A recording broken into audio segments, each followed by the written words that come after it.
Now at 6, snow and sleet falling in our area right now. We have a live update on road conditions. And a woman is assaulted by a stranger near campus. Tonight, hear from UW students and the concerns they have following this incident. And there is a new tool helping authorities collect evidence at crime scenes, how they plan to use this vehicle. From the Channel3000.com Alert Center, this is News 3 Now at 6.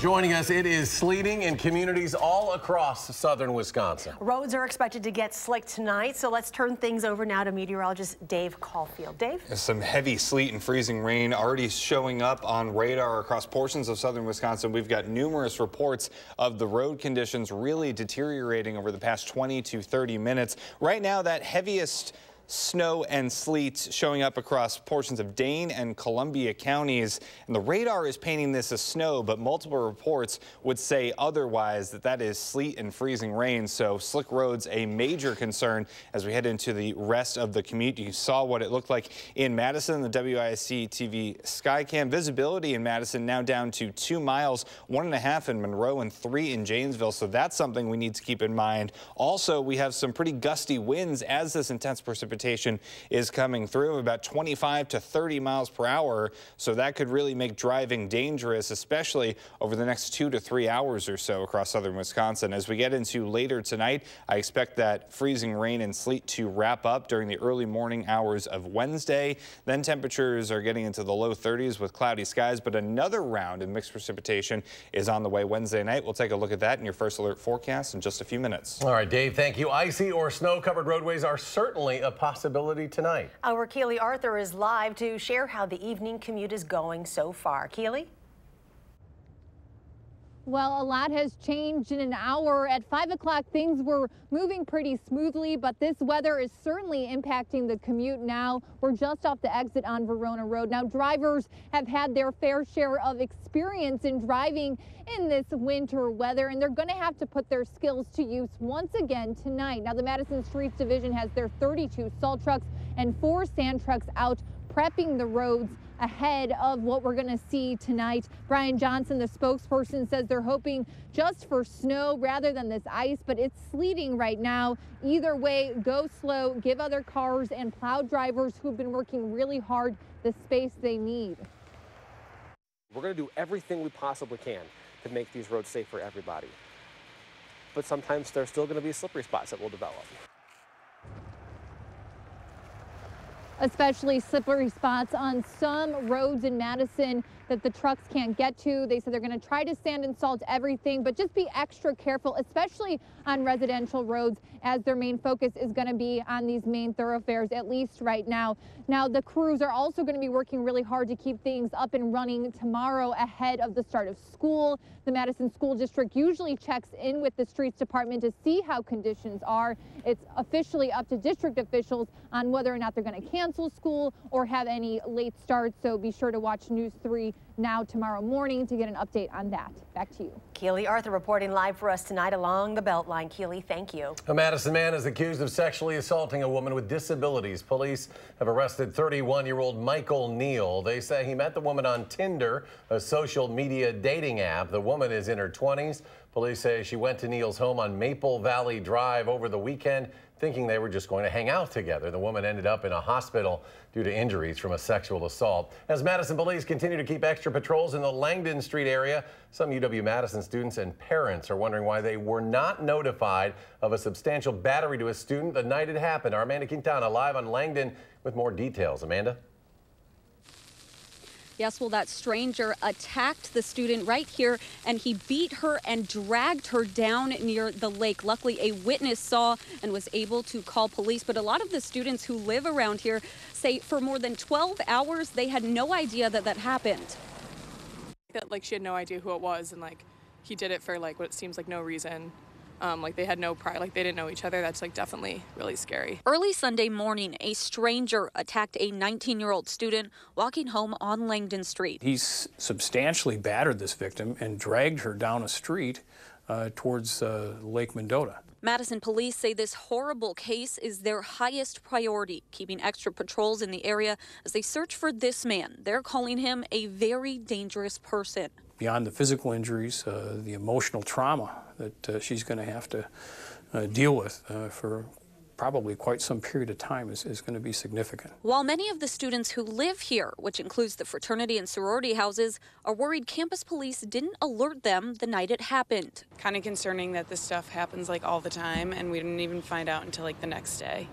And like people were probably out when it was happening. They expected a WISC alert to be sent to their phones, but an email wasn't sent out to students until 6 o'clock the next night. When we send a WISC alert out, more often than not, it involves an incident that is happening at that very moment on our campus property and impacting our students who are on our property. UW Police spokesperson Mark Lavacott says this case doesn't meet the criteria for a WISC alert. It's off campus, so it's Madison Police jurisdiction. We need to take a step back and wait and let them do their jobs before we can alert our community about what exactly had occurred. Still, students in the area feel they deserved some kind of notification. Even if it's not technically the university's responsibility, it would be sort of them showing their support for people who are in Greek life. I'm signed up for like the off-campus WISC alerts, and by signing up for that, I'm kind of expecting to get an alert when something happens, and the fact that we didn't get anything is just makes us all feel unsafe being here now. UW Police and Madison Police were here last night. They met with more than 200 sorority members, and they talked to them about ways that they can stay safe. That includes the buddy system, walking with someone else, looking out for others, and always being aware of your surroundings. Amanda Quintana live on Langdon. Amanda, thank you. The man accused of kidnapping Jamie Kloss is expected in court tomorrow. Jake Patterson is supposed to have a preliminary hearing in Barron County. This type of hearing is a chance to show the court there is enough probable cause to prove a crime happened. Patterson is accused of killing Jamie's parents in October inside their Barron home in order to take Jamie. He then held her for nearly 3 months against her will at a cabin in Douglas County. Madison State Crime Lab handled the bulk of the forensics in the Kloss case, and today, Wisconsin Attorney General Josh Kaul announced the lab will be getting a new crime scene response vehicle. The lab responds to a number of serious crimes around the state, like homicides and officer-involved shootings. The vehicles transport response teams to crime scenes and help them collect evidence. This is a vehicle that can go over lots of different types of terrain, so if there is a scene that's in the middle of a field, this vehicle can help get staff where they need to go. The vehicle costs more than $190,000, which comes out of the Crime Lab's budget. It was just delivered to the Crime Lab in Madison yesterday, and there are 3 labs around the state: Madison, Wausau, and Milwaukee. And the Middleton Police Department also has a new tool to help fight crime. After months of fundraising, the department has purchased its first canine officer. This is Zeki. He is a 1-year-old Shepherd mix from Europe. He is currently learning all of his police duties at a training center in Pennsylvania. He will be reunited with his handler, Officer Stotts, next month. Police are reminding parents to have communication with their children about the things they are doing online. This warning comes days after a missing teen from Tennessee was found here in Madison. That teen reportedly met Brian Rogers through the online game Roblox and told him her adoptive father was sexually assaulting her. He then told the girl to record the incident and went to Tennessee to bring her to Wisconsin, which is why police say it's important to keep all lines of communication open with your children. Officers say it's important to ask them about their use of the internet and to monitor the sites they are using. Police also advise asking for your kids' social media passwords. And so what we try to do is encourage parents to not be afraid of technology, to not run from it, and to actually educate themselves so that when their child comes to them with a problem, like you want them to do, you can at least offer some help or assistance in that. Police say communication is also key when a child does do something he or she isn't supposed to do on the internet, because it lets you reassure them that they can get past whatever happened. A state assembly committee will vote tomorrow on a GOP middle income tax cut. Republicans say it is similar to what Governor Evers proposed during his campaign, but they plan to pay for it using a one-time budget surplus. Evers says he won't sign it because it doesn't have a funding solution in future years. Meanwhile, Democrats introduced a competing bill, and they plan to pay for in part by capping a corporate tax credit for manufacturers, something Voss says he won't do. This tax cut is a win for taxpayers, a win for Governor Evers, and most importantly, a win for all of us in the legislature. Our plan is better. It utilizes circumstances that would allow us to cut those taxes and have that cut be permanent going forward. The full state assembly is on track to vote on the GOP bill on February 12th. A bus driver relives one of his fears with News 3 Now. What he's asking drivers to do after his bus was hit last week. You're watching News 3 Now at 6.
A bus driver in the town of Beloit is asking drivers to slow down and be careful. Well, this comes after his bus was hit on Friday. Rock County reporter Adam Duxter joins us from our bureau at the Janesville Gazette with more. Adam? Well, Eric and Charlotte, it's something that people in the town of Beloit say is becoming more and more common. People breaking the law and ignoring school buses' signals. For one driver, the issue became real this past Friday. James Pete has been driving school buses for the Beloit-Turner School District for 30 years. But lately, he said he's seen changes in the way people drive around him. It's scary. It's because all it takes is a split, just a blink of the eye and something can happen, and it's not always good. Reckless drivers ignoring the rules, blowing past stop signs, putting the children on the bus in danger. But Pete says just this Friday, something he's feared would happen did. I pulled up to drop off a 4K student, and he was getting unbuckled out of his seat, and he was walking up the aisle, and I looked in my left mirror, and I could see this pickup truck coming, and I grabbed the steering wheel and leaned over to the right because I thought he was going to hit us. A truck trying to get around Pete's bus hit his stop sign, tearing it off. The bus full of kindergartners. Pete knew he had to act quickly, calling his supervisor to let them know the truck didn't stop. This issue, unfortunately, not an isolated incident. For this small school district, it's the 4th time a bus has been hit in 2 years. Almost a complete lack of understanding of who you're affecting. You have 4-year-old children that are on a bus, and you're seeing your own self before their own safety.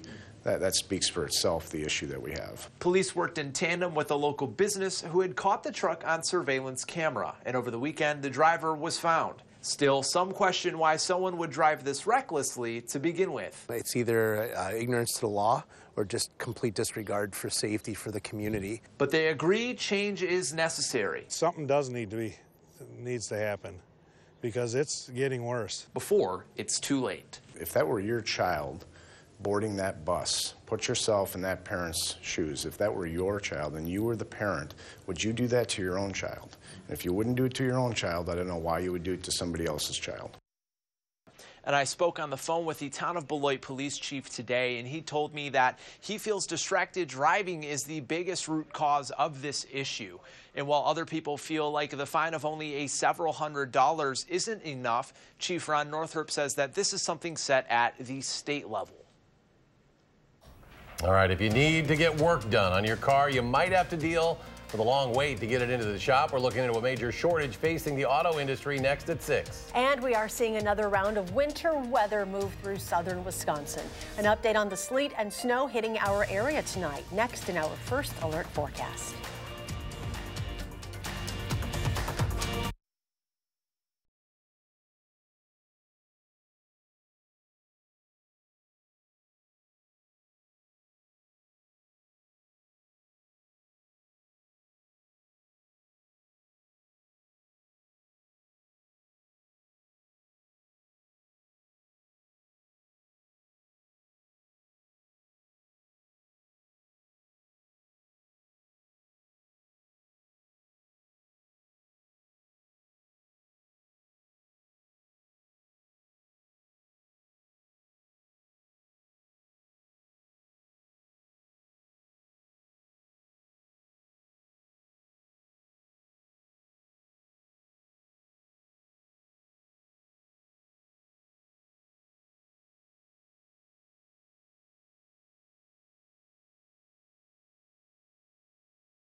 The auto industry is in need of technicians. There's a shortage in the field. It continues to grow. Federal labor statistics indicate more than 75,000 mechanics are needed this year to replace those retiring or leaving the industry.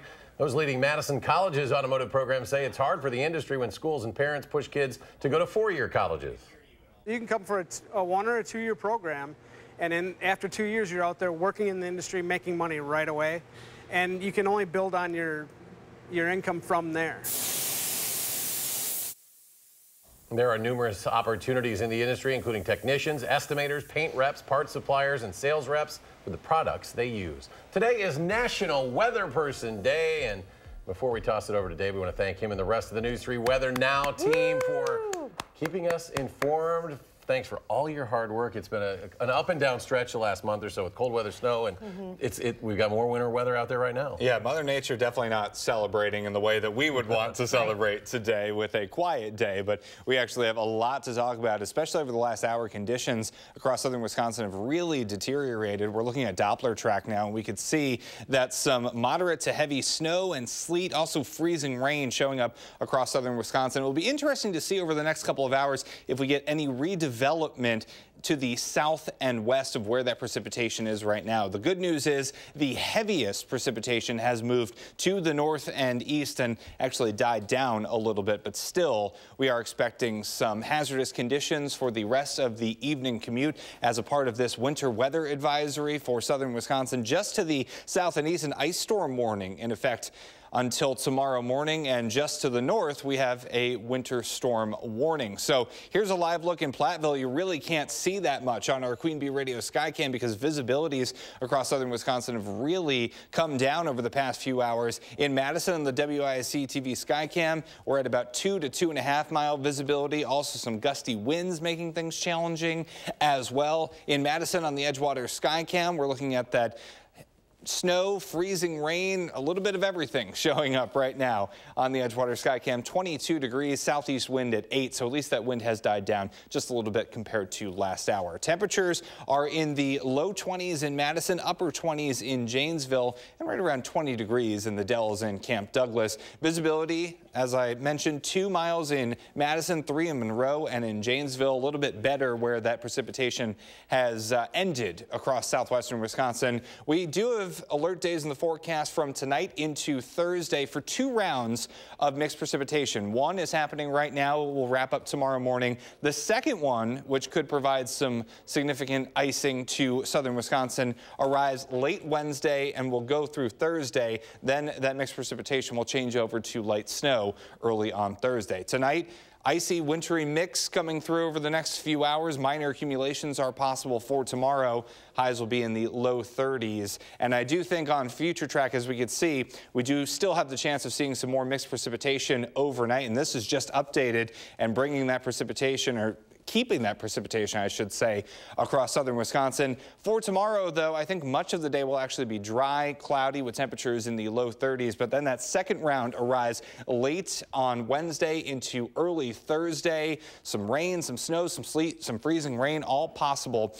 as we head into later on Thursday. And the snow amounts have pretty much stayed the same. Generally, the farther north you go over the next 3 days or so, the more snow you'll receive. But the ice amounts, especially for this second round, have come up across southern Wisconsin, so that's something that we really need to watch closely. Your 10-day forecast showing quieter weather for this weekend, but temperatures will be colder as well.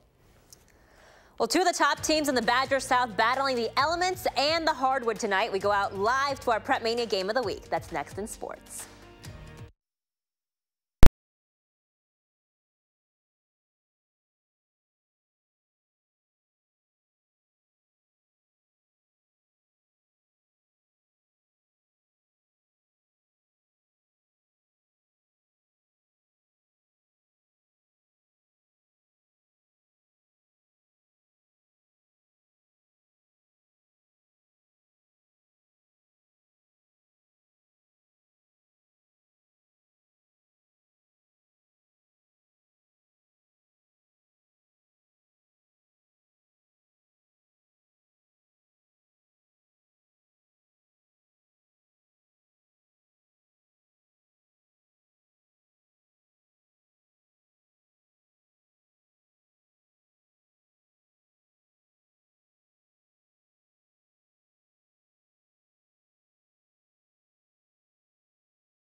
Well, it's really been full speed ahead for the Monona Groves girls basketball team this year. The Silver Eagles have only lost one game this season. That was back on November 27th. So will they be tested tonight against Monroe? Well, for that answer, we go live to Jay Wilson here. He's at Monona Grove High School alongside Bill Brophy. This is going to be a good one, Jay. Yeah, it sure is, Melissa, and the weather has already affected tonight's festivities. The JV game was limited to a half, and they're going to start the varsity game at 6:30 instead of 7:15 to give Monroe a bit of a chance to get back to town a little earlier, so that seems to be a pretty good decision all around. Anyway, as Melissa said, not only are the teams going to be interesting to watch tonight, but so are the individuals, and Bill Brophy's with us, and well, we've got two Division I recruits, McKenna Warnock for Monona Grove, Sydney Hilliard for Monroe. They're going to be fun to watch. Well, we're looking forward to it. Yeah, Hilliard's going to UW. She averages 19.8 a game, 8 rebounds. And Warnock's on a roll. She's averaging over 30 points a game. She's an Iowa recruit. She pulls in 14 rebounds a game. Both girls are their leading scorers in school history, either boys or girls. So they're big-timers, and they play on good teams. Monona Grove ranked second in the state, and Monroe ranked 10th in the state. They've made the state tournament the last 2 years. Yeah, it's going to be interesting to see when you have two great individuals how many contributions you get from everyone else, and we'll see how that develops. Again, we're going to be on at 6:30 in just a few minutes with the game live on channel3000.com. I'm guessing we're going to be a big hit in Monroe because people are going to come up. Hope you'll join us too. Monona Grove and Monroe, 6:30 on channel3000.com. Melissa, back to you. All right, thanks so much, Jay. Very much looking forward to this one. Well, the last time the Badgers played the Gophers didn't go too well for Wisconsin. The team held to a historically low 14 points in the first half and managed to claw their way back in the second half, but still lost by 7 at the Kohl Center. But since then, the Badgers are 6-2, and as Nate Reavers told me yesterday, they're a different team. And now that we're in the heart of the Big Ten schedule, this game means a little bit more, according to Brad Davison. You know, every game now that it's February, every game is big. So whether we played them before or haven't, whether it was a win or loss, every game's big. But especially when you lose them the first time around, you get that extra chip on your shoulder. So we have something to prove. So that's our mindset. And so the weather might not feel like it at all, but this is Wisconsin, guys. So happy truck day. The equipment trucks loaded up the last of the Brewers gear at Miller Park this morning, and now it's off to Arizona. The sausages were obviously there as well to help with the heavy lifting. Pitchers and catchers report in exactly 8 days, and the first full squad workout in exactly 2 weeks. Well, more than 1 million New England fans packed the streets of downtown Boston today to celebrate the Patriots' 6th Super Bowl title, led by a jubilant Tom Brady and company in a flurry of red, white, and blue confetti. It's been a few good years for New England fans. They just celebrated the Red Sox 4th World Series title 4 months ago. The Bruins won the Stanley Cup in 2011, the Celtics an NBA title in 2008. Guys, pretty good to be them. Yeah, good stretch there. We're going to get a quick final check of the forecast with Dave. Yeah, we do have some slick roads still across southern Wisconsin. We will for the rest of the evening commute into tomorrow morning as well. Some sleet, freezing rain possible into tomorrow morning. All right, Dave, thanks. And thanks for joining us at 6. Enjoy your evening, and we'll see you back here at 10.